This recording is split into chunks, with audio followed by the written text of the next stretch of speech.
अमावस की रात थी। गांव के बाहर पड़ा सुनसान रेलवे स्टेशन खामोशी में डूबा खड़ा था। समय करीब रात के 10 बजे के पार जा चुका था। ठंडी हवा खाली प्लेटफॉर्म पर सरसराती हुई गुजर रही थी। दूर तक कोई इंसान नहीं दिखाई दे रहा था। चारों तरफ ऐसा सन्नाटा था जैसे जगह खुद सांस रोके खड़ी हो। स्टेशन के बाहर सिर्फ एक बैलगाड़ी वाला खड़ा था जिसका नाम था मंगत। मंगत एक सीधा साधा बैलगाड़ी वाला था जो कुछ देर पहले ही यात्रियों को छोड़कर वापस स्टेशन पर लौटा था। गरीब होने के कारण वह देर रात तक यात्रियों को लाने ले जाने का काम किया करता था, लेकिन अब है घर जाने की तैयारी कर रहा था। आज तो बड़ी सुनसान रात है, एक भी सवारी नहीं दिख रही है। लगता है 11 बजने वाले हैं। अब ज्यादा देर रुकना ठीक नहीं। अमावस की रात में बेकार यहाँ खड़े रहना सही नहीं है। चल मंगत, घर की तरफ निकल ले, बस रास्ता आराम से कट जाए। ऐसी रातों में मन अपने आप घबरा जाता है। घर तो जा ही रहा हूं, लेकिन अगर एक सवारी और मिल जाए तो आज की कमाई थोड़ी बढ़ जाएगी। आखिरी ट्रेन आने वाली है, शायद उसमें से कोई उतर जाए। चलो थोड़ा रुक जाता हूं, क्या पता किस्मत साथ दे दे। मंगत घर लौटते ही वाला था, लेकिन उसके मन में एक ख्याल अटक गया। क्यों ना आज एक सवारी और मिल जाए तो कमाई कुछ बेहतर हो जाएगी। उसे याद आया कि आखिरी ट्रेन आने वाली है। अगर उसमें से कोई यात्री मिल गया तो दिन की थकान भी सफल हो जाएगी। तभी दूर कहीं पटरिया की हल्की सी ट्रेन की सीटी की आवाज उसके कानों तक पहुंची।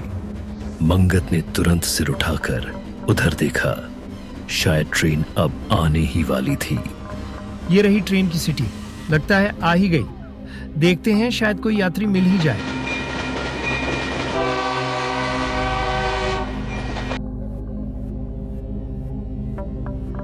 फाइनली यार, हम रामपुर पहुंच ही गए। कितना सुन रखा था इस जगह के बारे में। हाँ भाई, लेकिन स्टेशन तो काफी सुनसान लग रहा है। उम्मीद है कोई सवारी मिल जाए। मिलेगी यार, थोड़ा आगे चलते हैं। इतनी दूर आए हैं तो अब रुकने का कोई सवाल ही नहीं पैदा होता। उस समय स्टेशन के पास सिर्फ एक ही बैलगाड़ी वाला खड़ा था। उसी के पास 2 युवक खड़े थे, सुमित और विनीत।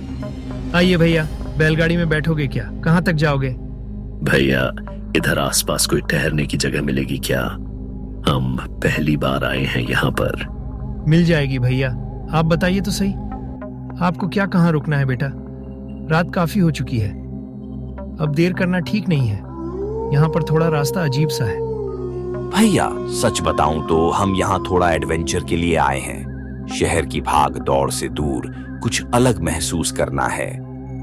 हाँ, शांत गांव देखना है, हरियाली में घूमना फिरना है और थोड़ा रोमांस भी चाहिए। जगह तो आपने बहुत सही चुनी है। हमारा गांव बहुत शांत है, लेकिन आज अमावस की रात है। ऐसी रातों में यहाँ लोग ज्यादातर बाहर नहीं निकलते। अरे भैया जी, हम डरने वालों में से नहीं है। रोमांस अपनी जगह है भैया, लेकिन सावधानी भी बहुत जरूरी होती है। पहले मेरे साथ चलिए, आराम कर लीजिए, सुबह ताजा दिमाग से घूमना। हाँ, पहले रुकने का इंतजाम कर लेते हैं, फिर सुबह देखेंगे।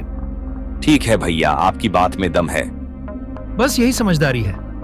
आइए बैठिए, मैं अपने घर की तरफ तुम्हें ले चलता हूँ।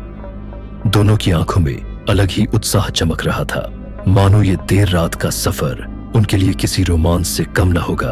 उन दोनों को ऐसा महसूस हो रहा था, लेकिन मंगत का मन उतना बेफिक्र नहीं था। वो बैलों की तरफ बढ़ा और दोनों को बैलगाड़ी में बिठाकर अपने गांव की ओर चल पड़ा। लेकिन फिर भी उसके भीतर एक अनजानी बेचैनी उठ रही थी। उसे याद आया कि आज अमावस की रात है और ऐसी रातों को लेकर उसने बचपन से कहीं अजीब किस्से सुने थे। उसने एक पल आसमान की तरफ देखा। चारों ओर गहरा अंधेरा पसरा हुआ था। मन ही मन उसने सोचा कि आज ज्यादा देर बाहर रुकना ठीक नहीं। फिर भी सवारियों को बैठाकर उसने बैलगाड़ी गांव की ओर बढ़ा दी। इस रात के सन्नाटे में बैलों के पैरों की और बैलगाड़ी के पहियों की चरमराने की आवाज चर चर चर एकदम साफ सुनाई दे रही थी। रास्ता एकदम खाली था। पेड़ों की परछाइयां सड़क पर अजीब आकर बना रही थी, पर मंगत को महसूस हो रहा था कि सफर शायद आसान नहीं है। मंगत भैया, यहाँ आसपास कोई होटल मिल जाएगा क्या? रात भी होने वाली है। नहीं भैया, इस समय तो यहाँ कोई होटल नहीं मिलेगा। आप चिंता मत कीजिए, मेरे घर चलिए, घर बड़ा तो नहीं है, मगर आज की रात आराम से गुजर जाएगी। सच भैया, फिर तो आज मजा आ जाएगा। गांव का असली माहौल भी देख लेंगे। हाँ, आज आप लोग मेरे मेहमान हैं। लेकिन आज एक बात ध्यान रखिए, आज अमावस की रात है। ऐसी रातों में यहाँ लोग ज्यादा बाहर नहीं निकलते। क्यों भैया, ऐसा क्या खास बात है आज की रात में? गांव में मान्यता है कि अमावस की रात बुरी और तमाम ताकतवर शक्तियां बाहर निकलती हैं, इसलिए सावधानी जरूरी होती है। रोमांस अपनी जगह है भैया, लेकिन समझदारी भी जरूरी है। अरे भैया, तब तो और भी मजा आएगा। थोड़ा रोमांस तो चाहिए।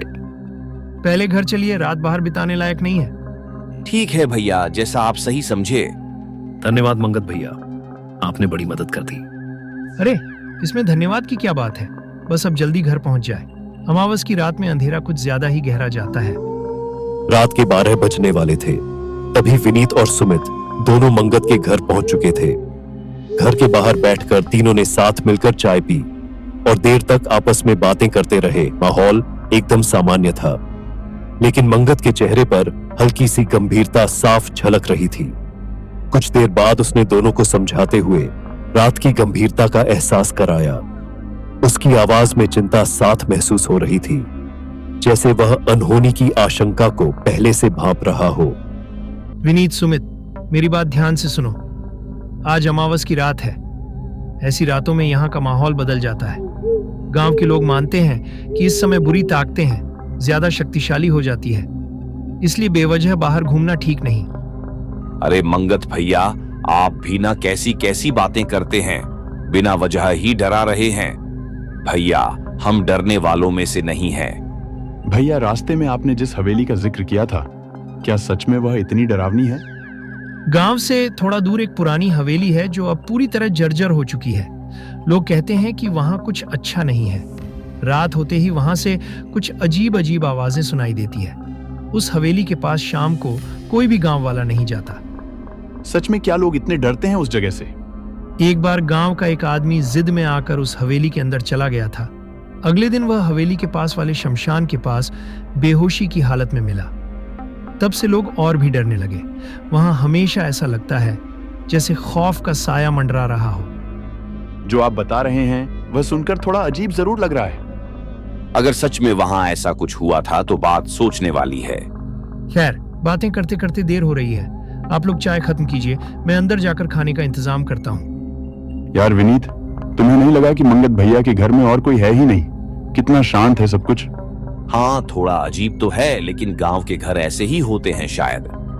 और जो उन्होंने हवेली की कहानी बताई, सच कहूं तो सुनकर तो मुझे और भी इंटरेस्ट आ गया। सोचो, अगर सच में कुछ रहस्य हुआ तो। पागल है क्या? उन्होंने जो बताया वो सुनकर तो मुझे थोड़ा डर लगने लगा है। डर किस बात का? हम दोनों साथ हैं ना। वैसे भी इतनी दूर सिर्फ मजे लेने आए हैं, अब पीछे हटना कैसा?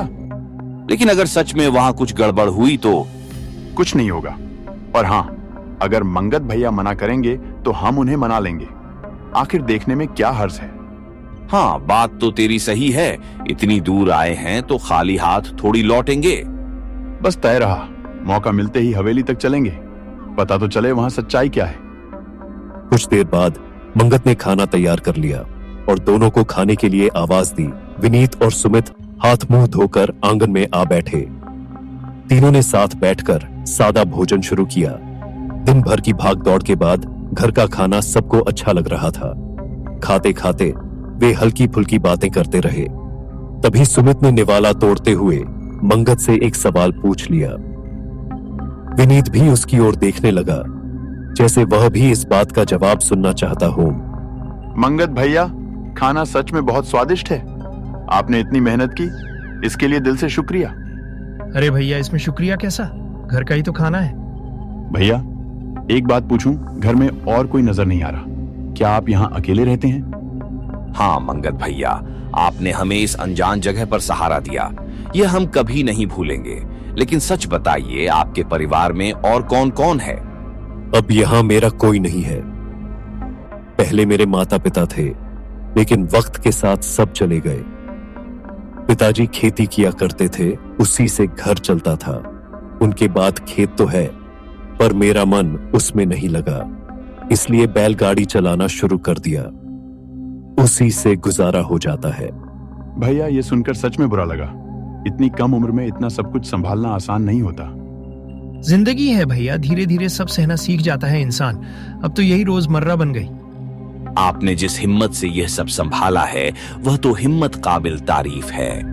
बस भगवान की मर्जी समझकर चल रहा हूँ। और क्या, वैसे खाना ठीक बना था क्या? गांव का साधारण खाना है, कोई कमी तो नहीं रह गई?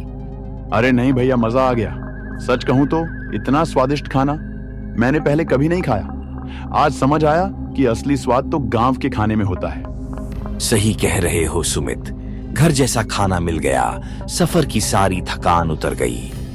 भैया कल का क्या इरादा है? कहीं घूमने का कोई खास जगह है यहाँ?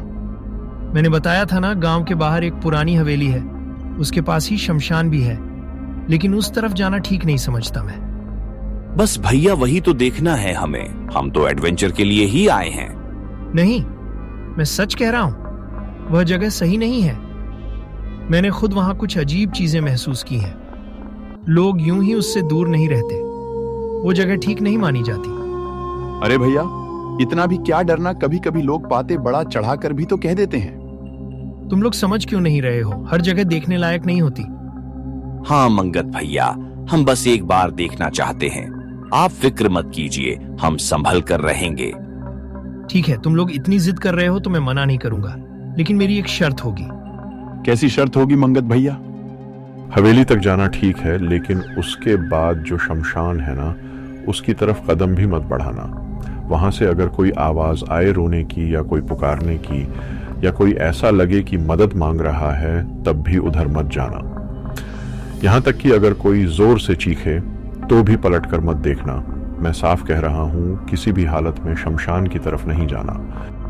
मेरे पास जो 2 लड़के बाहर से एडवेंचर के लिए आए थे, वो उस श्रापित हवेली में चले गए। अब वहां उस हवेली की डायन ने उन्हें मारा है, या वो अभी भी जिंदा है, ये जानने के लिए आपको नेक्स्ट पार्ट देखना होगा। लेकिन मैं वादा करता हूं, सुबह होते ही मैं वहां जाऊंगा, और या तो मैं मर जाऊंगा या फिर उन्हें बचाकर जरूर वापस लाऊंगा। तो दोस्तों कमेंट करो, मैं उन्हें बचा पाऊंगा या नहीं। और तब तक चैनल को सब्सक्राइब करो और बेल आइकन को ऑन जरूर कर लो, ताकि अगला पार्ट आते ही नोटिफिकेशन मिल जाए। एक ऐसा अस्पताल जहां से आज तक कोई नहीं बच पाए। शाम के समय हल्की हल्की लालिमा छाई हुई थी कच्ची पगडंडी के पास। विनोद का एक छोटा सा घर था, चारों तरफ खेत और मिट्टी की पगडंडी। दिन भर खेत में मेहनत करने के बाद विनोद थका हुआ अपने घर लौटा।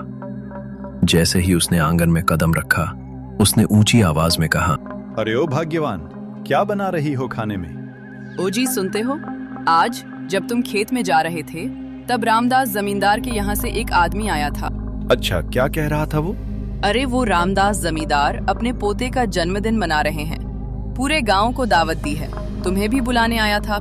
अरे वाह, जमींदार की दावत खाने में तो मजा आ जाएगा। सुनो, फिर कुछ मत बनाओ, मैं तुम्हारे लिए भी कुछ अच्छा सा ले आऊंगा। ठीक है, तुम भी कुछ मत बनाना। ठीक है जी, लेकिन एक बात ध्यान से सुनो, जल्दी लौट आना, ज्यादा रात मत करना, मुझे अकेले में बहुत डर लगता है जी। तभी बाहर से भारी और बुजुर्ग आवाज सुनाई दी।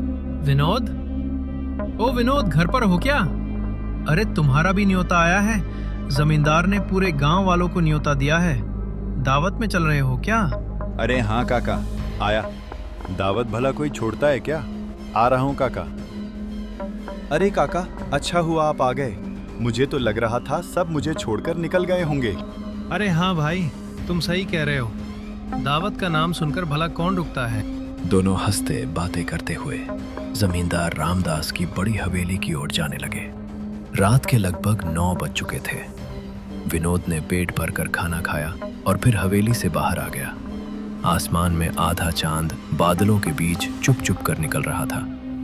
विनोद ने चारों तरफ देखा और फिर खुद से बड़बड़ाया, अरे यार, बहुत रात हो गई है, मुझे तो पता ही नहीं चला समय कब निकल गया। और ये काका कहाँ पर चले गए? अभी तो यहीं पर खाना खा रहे थे। जैसे ही मैं बाहर आया, काका दिखाई नहीं दे रहा है। उसने हवेली के अंदर दोबारा झांक कर देखा, काका कहीं भी दिखाई नहीं दे रहा था। विनोद थोड़ा परेशान हो गया। अरे यार, बहुत रात हो गई है। मुझे तो पता ही नहीं चला समय कब निकल गया। और ये काका कहाँ पर चले गए? अभी तो यहीं पर खाना खा रहे थे। जैसे ही मैं बाहर आया, काका दिखाई नहीं दे रहा है। अरे भाई, अब मैं काका को कहाँ ढूंढूं, किसे पूछूं? इतनी भीड़ है हवेली के अंदर, अब काका को कहाँ ढूंढूं मैं? कुछ पल विनोद वहीं खड़ा रहा और फिर सर हिलाते हुए बोला, घर ही चला जाता हूँ। काका किसी और के साथ आ जाएंगे, शायद पहले ही निकल गए हो। ये सोचकर विनोद हवेली के बड़े दरवाजे से बाहर निकल आया। बाहर अंधेरा गहरा चुका था। रात में झींगरों की आवाज और दूर कहीं से कुत्तों के रोने की आवाज आ रही थी और गांव की पगडंडी अब सुनसान पड़ी थी। विनोद इस सुनसान पगडंडी पर तेज कदमों से घर की ओर चल रहा था। लगभग 10 मिनट ही चला होगा कि तभी पीछे से धीमी मगर साफ आवाज आई। विनोद, ओ विनोद। विनोद के कदम अचानक रुक गए। उसने धीरे धीरे पलटकर पीछे देखा। अंधेरे में चांद की हल्की रोशनी के बीच जगरोशन काका खड़े थे। अरे काका, आप कहाँ रह गए थे? मुझे लगा पहले ही निकल गए होंगे। लेकिन काका ने कोई जवाब नहीं दिया और काका बहुत डरावना सा लग रहा था। उसकी आंखें लाल लाल हो रही थी। उनके चेहरे पर अजीब सी गंभीरता थी। उन्होंने बस धीमे स्वर में कहा, चल बेटा, जल्दी चल। उनकी आवाज में पहले वाली हंसी मजाक नहीं थी और वे कुछ अलग, कुछ अजीब से ही दिख रहे थे। विनोद को थोड़ा अजीब लगा, लेकिन वो कुछ बोले बिना उनके साथ चलने लगा था। चारों तरफ झींगरों की आवाज और पैरों के नीचे कंकड़ों की चरमराहट सुनाई दे रही थी और हवा भी बहुत ठंडी हो चुकी थी, मानो कोई ओपरी हवा आ गई हो। और उनका व्यवहार भी अजीब हो चुका था। वे बहुत ही कम बोल रहे थे। करीब आधा घंटा बीत गया। विनोद को कुछ एहसास हुआ कि रास्ता कुछ अलग है। उसने इधर उधर देखा तो ये पगडंडी उसे जानी पहचानी नहीं लग रही थी। वो रुक गया। अरे काका, ये रास्ता कुछ अजीब नहीं लग रहा तुम्हें? जैसे बिल्कुल अनजान हो। ये तो रास्ता मैंने पहले कभी देखा ही नहीं है और हम इतनी देर से चल रहे हैं, फिर भी हमें घर का रास्ता नहीं दिख रहा है। मुझे लगता है कि हम रास्ता भटक चुके हैं, नहीं तो अब तक हम घर पहुंच जाते। अरे बेटा, यही सही रास्ता है।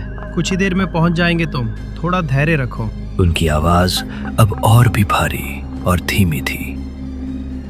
विनोद ने खुद को समझाया, शायद रात की वजह से रास्ता थोड़ा अजीब लग रहा है। तभी आसमान में तेज गरज हुई, बिजली चमकी और थोड़ा मौसम खराब हुआ। ठंडी हवाएं चलने लगी और थोड़ी ही देर में मूसलाधार बारिश होने लगी। ये लो, अब ये बारिश भी शुरू हो गई।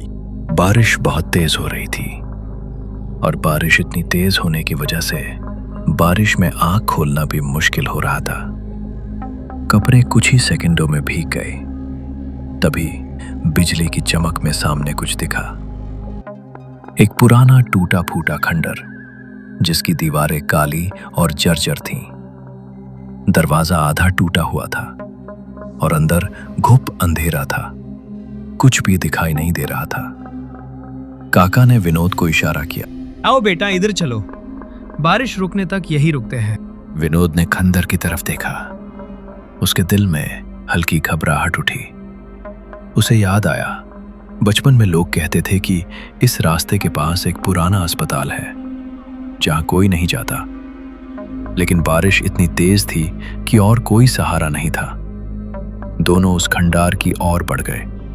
थोड़ा घबरा रहे थे, लेकिन थोड़ा साहस करके आगे बढ़ने लगे। अस्पताल के अंदर कदम रखते ही विनोद को अजीब सी हवा का एहसास हुआ। चारों तरफ टूटी फूटी दीवारें और सनसनी हवाएं, चरमराहट की आवाजें आ रही थीं और छत से प्लास्टर झड़ रहा था। खिड़कियों के शीशे टूटे हुए थे और हवा जब अंदर आती तो दरवाजे चरमराने लगते। अंदर से तेज बदबू आ रही थी, जैसे कुछ बहुत दिनों से सब कुछ सड़ रहा हो। विनोद ने अपने नाक पर हाथ रख लिया। तभी काका ने कहा, आजा अंदर आ, वहां एक बेड है, वहीं पर आराम कर लेते हैं। विनोद चौंक गया। वो ये सोचने लगा कि काका को इस जगह के बारे में कैसे पता है। ये तो जैसे पहले भी यहां आ चुके हो ऐसा लग रहा था, लेकिन उसने कुछ नहीं कहा। दोनों एक कमरे में पहुंचे। सच में वहां एक पुराना जंग लगा। लोहे का एक बेड पड़ा था, उसके ऊपर फटी हुई गंदी चादर थी। बेटा तुम यही आराम करो, मैं बस हल्का होकर आता हूँ। ये कहकर वो अंधेरे गलियारे में गायब हो गया। विनोद बेड पर बैठ गया। बाहर तेज बारिश हो रही थी और उसके साथ हवाएं भी चल रही थी। छत से पानी टपक रहा था और अजीब अजीब सी आवाजें आ रही थीं। खाना ज्यादा खा लेने और दिन भर की थकान के कारण उसकी आंख कब लग गई उसे पता ही नहीं चला। रात के ठीक 12 बज चुके थे। अचानक तेज बिजली कड़की, जिसके कारण विनोद की नींद टूट गई। वो घबरा कर उठ बैठा। अरे बाप रे, इतनी रात हो गई। तभी उसकी आंखों के सामने से एक काली परछाई तेजी से गुजरी। विनोद घबरा गया और उसका दिल जोर जोर से धड़कने लगा। ये क्या था? और काका कहाँ गए? उसने घबरा कर इधर उधर देखा। वो डरते डरते बाहर निकला और आवाज लगाई, काका, ओ काका, कहाँ हो? चलो अब बारिश भी रुक गई है, घर चलते हैं। कहाँ गए आप? जैसे ही वो बाहर बरामदे में आया तो उसने देखा एक कोने में कोई काली आकृति खड़ी थी, बिल्कुल स्थिर, बिना हिले और बिना बोले। विनोद कांपती आवाज में बोला, अरे काका, तुम हो क्या? चलो जल्दी चलो, बहुत रात हो गई है। कोने में खड़ी वो काली आकृति धीरे धीरे हिलने लगी। अंधेरे में सिर्फ उसकी 2 हल्की चमकती आंखें दिखाई दे रही थी। फिर अचानक एक भारी खिसकती हुई आवाज गूंजी, कौन सा घर? यही मेरा घर है और आज से तेरा भी घर यही होगा। कमरे का दरवाजा जोर से अपने आप बंद हो गया। विनोद पूरी तरह चौंक गया। विनोद बहुत घबरा रहा था, मानो उसका दिल सीने से बाहर निकलने को था। काका, ऐसे मजाक मत करो, मुझे बहुत डर लग रहा है। तभी अचानक पीछे से विनोद के कंधे पर हाथ रखा। हाथ बहुत ठंडा था, लेकिन पहले जैसा बदबूदार नहीं था। विनोद डर गया, लेकिन उसने पीछे मुड़कर देखा तो वहां पर काका खड़े थे, जगरोशन काका। विनोद काका को देखकर मन ही मन यह सोच रहा था कि यह कोई काली परछाई तो नहीं, लेकिन जब काका ने कहा कि चलो विनोद यहाँ से, तब जाकर विनोद की सांस में सांस आई। फिर काका और विनोद दोनों गांव के रास्ते की ओर निकल पड़े। गांव में जाने के बाद विनोद ने काका को सारी घटना बताई। फिर काका ने उन्हें कहा, विनोद, तुम्हारी किस्मत बहुत अच्छी है जो कि तुम बच गए, वरना उस अस्पताल में जो कोई भी गया है वह कभी वापस नहीं लौटा। वह हमेशा के लिए गायब हो गया है। तो दोस्तों, यह कहानी आपको कैसी लगी? कमेंट में जरूर बताइएगा और वीडियो को लाइक और चैनल को जरूर से सब्सक्राइब कर लीजिए।